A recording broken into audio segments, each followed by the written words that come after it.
Dito nga ay nalaman ni JB na ang kanyang tatay ay merong tato na tulad ng nasa hard drive tracker, at ito namang si Gab ay pumunta sa kanyang tatay, dahil iniisip nito na baka pinapatay niya itong si Thomas ay pinapatay ng tatay niya, at ito namang si Miguel ay tinawag ni Greg upang makipagkita, at iniisip nito na baka si Miguel ang tunay na pumatay sa kabit ng asawa nito, pero sinabi ni Miguel na everything is under control.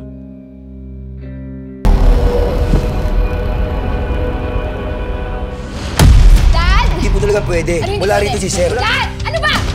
Anong ginawa mo sa taong pinagbantaan mo?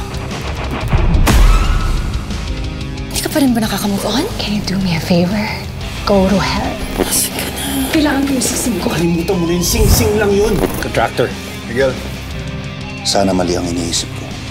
Nakakating sa akin ang balita na Jake de la Cuesta was murdered. everything is under control.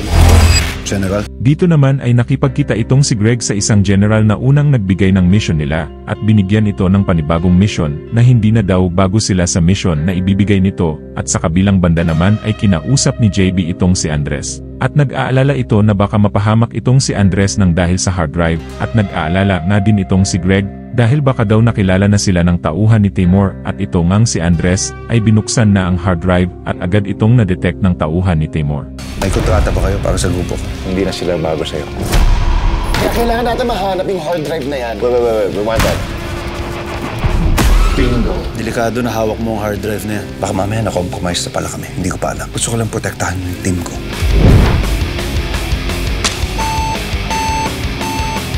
Binuksan na nila! Check the location, bilis! Sabihin mo magpadala na siya ng tao dun ASAP!